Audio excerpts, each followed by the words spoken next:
Okay, all you Jim Dandy Jimmy Jammers, welcome back to Mystara, and let's get froggy. This week our attention is on the second of the Blackmoor modules, Temple of the Frog. This is actually the first module that starts to introduce the science fantasy that the setting is known for. I would say this module was going to be full of spoilers, but considering the cover art has a wizard with a phaser and a pulse rifle, your players already know what's coming.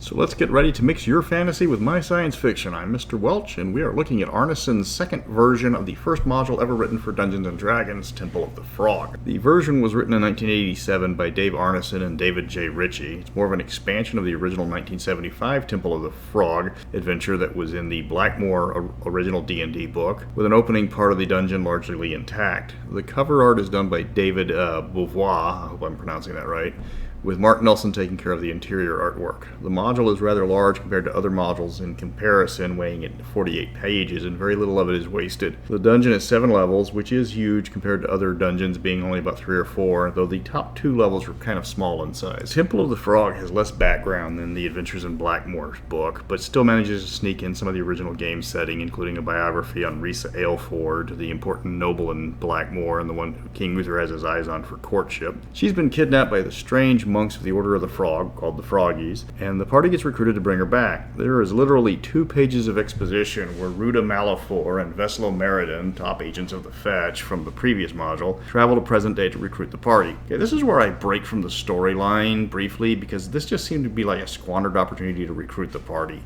First, if the party didn't leave Blackmoor after the last module, the 2 pages of dialogue is a bit much for a simple recruiting spiel. And if you're running this as a one-shot, you're cheating your party by not letting them discover the come back in, which ties distant Blackmoor to the modern-day Mystara. And the lengthy monologue is a lot of words for a DM to read just to start the adventure. If players are there, you're just repeating things they already know. If they aren't there, it's breaking the first rule of storytelling, show, don't tell. The immortal words of Brother Maynard, skip a bit, brother. The adventure is your simple rescue mission, where you must trek through the swamp to get to the temple and rescue the noble woman. Of course, you're going to get wet. It's a swamp after all. Actually, going into the swamp outside the suggested route is extremely dangerous. The lore does establish that the swamp itself is a natural barrier against invasion. It's treacherous enough that entire invading armies have just disappeared trying to sneak through. Fortunately, the trek isn't a major part of it. You're told at the start, just get into the temple, rescue Aylford, and get out. If you can add a monologue of your river trip and decapitate Marlon Brando along the way, great. But it's not required. Double XP bonus if you can work the part in about how much you love the smell of incendiary cloud in the morning into actual gameplay. The area around the temple turns out to be a built-up town where the monks have established a trading post and work camp for the members of its burgeoning cult. You're officially there with the ruse of establishing a relationship with a nearby thieves guild in the cult, but the high priest, Stephen the Rock, is extremely busy and can't put you on a schedule for a few days. So the party will just have to kick back and relax and wait patiently for their appointment.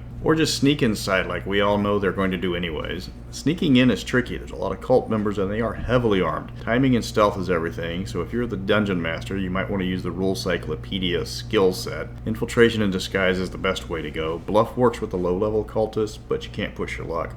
One thing you'll notice early is that the low-level mooks don't know anything, and they are all very tight-lipped about the operation. If you try to push it, they drop dead. That's an important part of the module. You just can't beat information out of people. The cult is already prepared for that. Typical infiltration makes this look like a slaving ring at first glance. There's a lot of people in pens waiting to be sold that have been kidnapped by the frog cultists. Of course, the cover of the module reveals that this is not the case. The cult are obvious bad guys just from the initial meeting with them. They do appear to be slavers, and they have a small town devoted to taking care of their every need nearby, which is mostly just bars and brothels, though everyone working there against their will has a bomb collar around their neck in case they try to flee. Most parties will think of this as a retelling of the Slave Lord series, built for D&D rather than AD&D, but this module gets much more interesting really quickly. When you get into the actual temple, that's when the adventure goes into left field.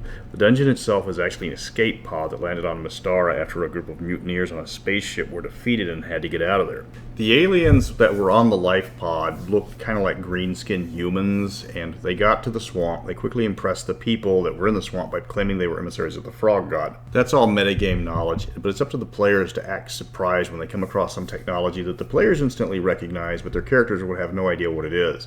Things like running into a computer, a rifle, or a flush toilet.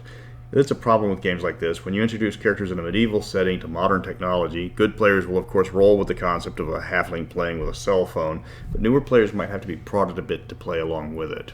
The game goes from generic rescue mission to the scariest parts of aliens really quickly once you start getting into the actual temple. The cult is actually using mind control to keep its lay people passive and converting them into frog-human hybrids when they have an excessive population. The bad guys are running around with laser rifles and force fields using brainwashed cannon fodder to chase the party down. The Saints, which are the mutineers, are almost unkillable because they have possession of a site-to-site transporter, so if things go south, they bugger out and will just throw more minions at you immediately. You're going to learn to hate Saint Stephen really quickly when you realize just how depraved the guy is. If you're going to run a Blackmoor campaign, he makes for a fantastic villain. If not, just make sure the party takes him down like a boss, because he's earned their scorn. He's like a fantasy L. Ron Hubbard, only Stephen isn't a total diabolical narcissist with questionable sanity. And there goes all the Scientologists that were subscribed. The module takes the setting in a way that nothing else has come close. This is the regular D&D's answer to Expedition Peaks. Instead of an abandoned crash spaceship like the Greyhawk version, this is a romp through a heavily populated spaceship with villains who know what they're doing. It's a thorough, well-written module that completely takes the party by surprise, even with the cover of the module telling them there's going to be lasers and high-tech gear. You're not expecting mind-controlled slave masters from outer space turning captives into frog monsters. It does keep with the theme that Blackmoor is surrounded by enemies on all sides, and the only reason why the Temple of the Frog isn't a larger threat to Blackmoor is they just don't have the numbers right now. There's a lot of tie-in potential with the module, especially with the crossover from other monsters. The name of the ship isn't revealed until the next module, but if the party knows it's Mystara history, they know it's going to be the Beagle. There is a far-flung space empire that's talked about but never mentioned again. If you want to introduce high-tech bad guys like the Ord, Absorbers, or Mechs, this would be the module to do it with. If you wanted to live up to the module's name, convert over the Frog-Hemoth from Expedition to Barrier Peaks and throw that at them. If you want to get the module, it's going to be $50 or higher unless you're patient. I've seen it at auction hit around $40, but you have to be patient for somebody to put that up. Some people are selling this one on eBay for over $100. They can keep waiting. The module is a good one and it's pretty large, but still that's a bit much to pay for this module. Stick to the RPG auction Facebook page for your best chance. The PDF right now is $5, with the site saying it's normally $8, but there's no POD option, unfortunately.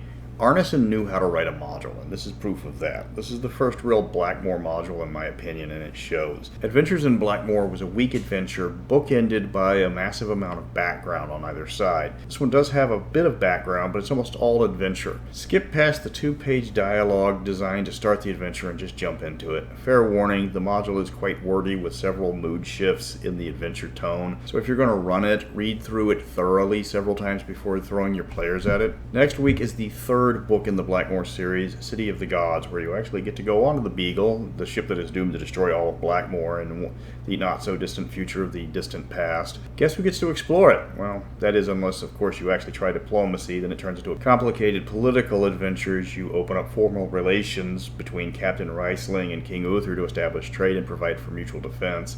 Yeah, my party wasn't expecting that to happen when they rolled their first diplomacy check way back when. So next time, remember they mostly come out at night. Mostly.